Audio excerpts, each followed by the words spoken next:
Let's talk about 16th century sculpture in Italy. I'm Dr. Megan Lorraine Debin, and I'm an art historian, and this is Art Trippin Lecture Series.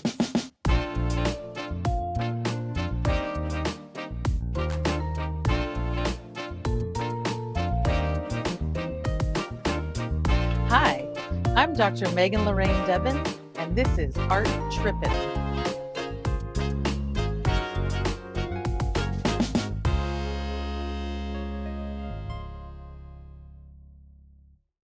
Here we are looking at Michelangelo's David from 1501 to 1504. This was a very dramatic feat, a wonderful success once it was shown in Florence. This sculpture by Michelangelo is carved out of marble.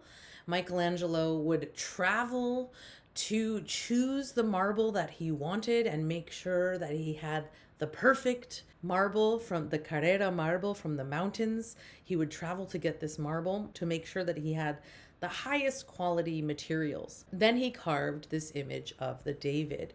Who is David? What's the story? This is a biblical story about a young boy, should be around age 14, who is kind of scrawny compared to this big Goliath, this big large monster that was threatening David's town. And David, who was the underdog, this scrawny little boy, ends up fighting Goliath and defeating him. He uses a slingshot and kind of flings a rock at him and is able to defeat Goliath. And he is hailed as a hero in the Bible, and then he sort of goes on to become this great character in the Bible. He becomes a king even. So he's an important biblical figure, and he's very popular in Florence in particular because of his status as an underdog, because the Florentines, you have to remember, Renaissance Italy was not a unified country. There were these sort of individual republics and kingdoms, almost like city-states. And Florence thought of itself as the underdog rival of Rome. Obviously, the papal powers were very strong, but Florence had made a lot of money in the 1400s, and that new wealth that all of this banking class was bringing was helping them to achieve more power. So they think of themselves as the great rival to Rome and kind of, like David, the underdogs compared to the Pope in Rome. So the subject matter reflects not only a biblical character, a biblical subject matter, but also contemporary politics in 16th century Italy. Now let's look at some details. First of all, this is a gigantic sculpture, huge sculpture, and that's placed up above the viewer. The original intended location of Michelangelo's David was up high in the exterior of the cathedral in Florence, but it never made it there and was instead placed outside of the City Hall of Florence, where it lived for many years, till more recently being moved into the Accademia Museum in Florence, and there is now a replica outside in the piazza in downtown Florence. Now, let's move to this figure and look at some close-ups. You can see Michelangelo is such a great sculptor. He has really paid attention to the details of the human body. He has studied anatomy, and you can see the rib cage, the abs, all of the muscles. You can see the veins in David's hands, all of these details.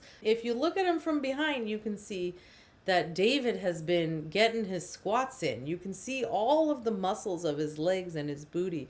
Michelangelo has absolutely mastered the depicting of the human anatomy and the human form. You can see that David is standing in a contrapposto pose where the weight is on one leg, which causes the other leg to be bent and kind of cocks the shoulder, creating a sense of dynamism and movement, not a stiff sculpture, not a stiff figure. Then if we look to David's face, we can see that he's sort of gazing off into the distance, perhaps in a moment of contemplation, contemplating this act that he's about to engage in, which we know he succeeds at. Of course, defeating the Goliath. That contrapposto pose is something that we see in classical sculpture, so look back to Polycletus's Doryphorus, from the 5th century of ancient Greece, and you'll see that same contrapposto pose that creates that movement and dynamism in the sculpture. So here you can see that Michelangelo is really skilled at sculpture, and this is part of why he resisted the Pope's initial request to come to Rome and create the paintings for the Sistine Chapel. Michelangelo is known for being perhaps a bit melodramatic, and he is quoted as saying, "Painting is dead, the painting is dead," perhaps referring to the Sistine Chapel painting that he's working on.